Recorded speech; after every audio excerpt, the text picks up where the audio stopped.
Have you ever seen a yogi walk through fire and come out without a single burn? No blister, no scream, not even a flinch.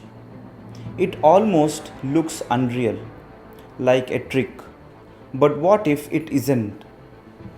What if the human body can enter a state where fire loses its power over flesh?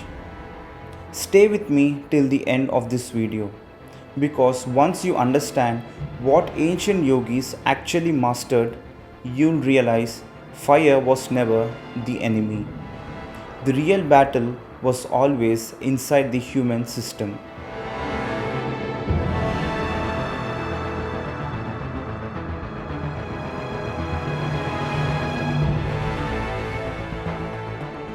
Long before science tried to measure heat, Yogi spoke about Agni, the inner fire that governs digestion, thought, perception, vitality, even emotion.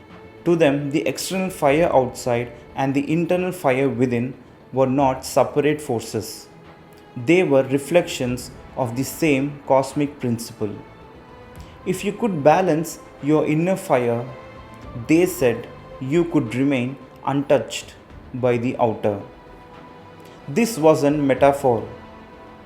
This was a precise yogic science where body, temperature, breath, awareness, and energy were brought into a single alignment. The goal was not to resist fire. The goal was to become so stable, so inwardly silent, that fire simply had nothing to consume. Sadhguru shares a striking line: fire burns you only because there is something in you that is combustible. He wasn't talking about skin or oxygen. He was talking about agitation, the friction of uncontrolled thought, chaotic emotion, and an unsteady energy body. According to him, when a person is complete alignment, breath steady, prana settled, mind like still water, the body enters a different kind of chemistry. In that state, fire does not behave like an enemy. It becomes just another element, like wind brushing against your skin. Fire reacts most intensely to movement, sudden jerks, fear responses, rapid breath, or a spike in heart rate. But the yogi's training is to dissolve these reactions through practices like Bastrika, Surya Kriya, and deep states of Samyama. They create an internal equilibrium where the body's heat, breath, and heartbeat fall into a rhythmic calm. When the inner fire is steady, the outer fire cannot find points of disturbance to latch onto. It's as if the flames have nothing to hold, nothing to climb, nothing to attack. This is not supernatural. This is inner engineering at its highest precision.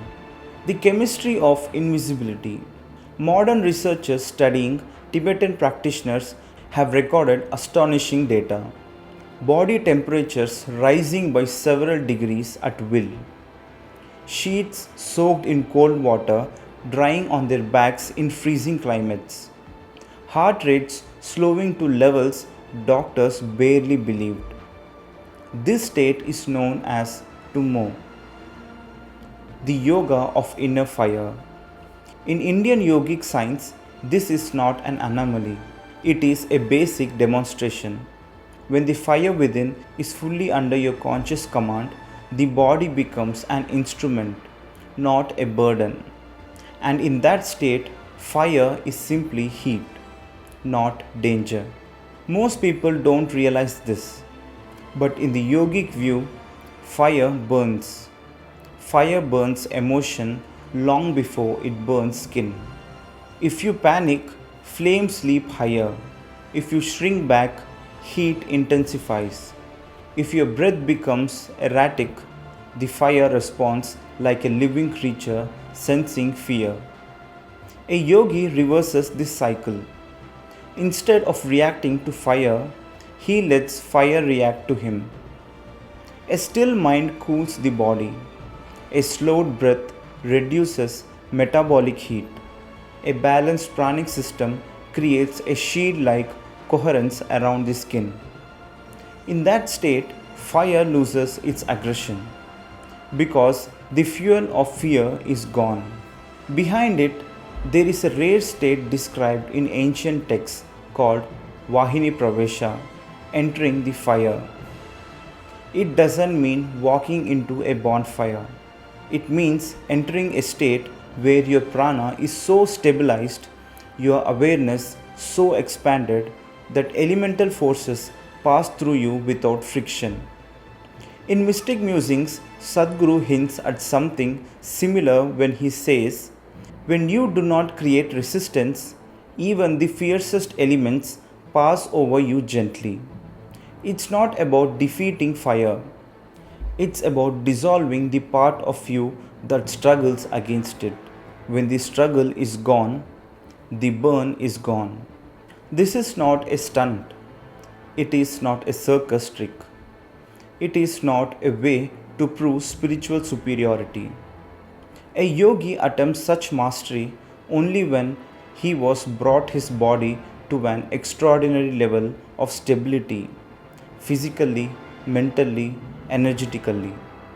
Even then, this is done under precise supervision, in controlled environments, and only for specific ritualistic purposes.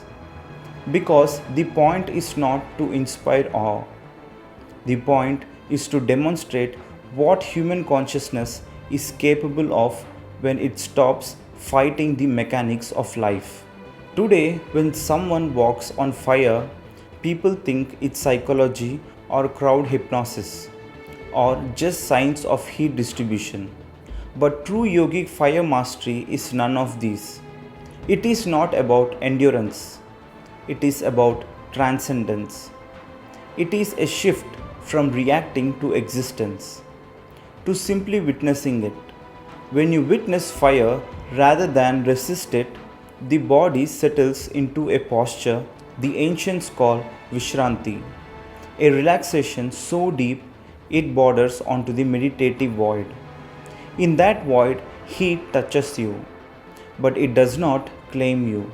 You don't need fire to understand this. Sit quietly someday. Place your palms close to a candle. Don't challenge the flame. Don't test your limits. Just breathe. Slowly, deeply, consistently. You'll see something fascinating. When your breath smoothens and your mind softens, the heat feels different. Not threatening, just present. Not aggressive, just alive. That is the first glimpse of a yogic truth. Elements obey the state of your inner world. Think about it. If a simple candle responds to your breath, imagine what a bonfire responds to. If your body's chemistry shifts with a few minutes of stillness, imagine what decades of yogic mastery can create. The yogi who walks through fire is not defying nature. He is cooperating with it at a depth most of us have never touched. That's not magic. That's consciousness refined to its highest clarity.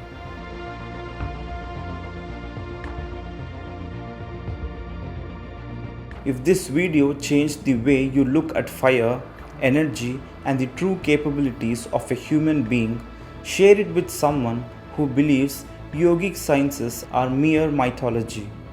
There is a whole universe within this body, waiting to be explored. Subscribe for more deep dives into mystic musings, occult sciences, and the inner technologies that shaped ancient India. Until next time, stay conscious, stay curious, and keep the inner fire steady.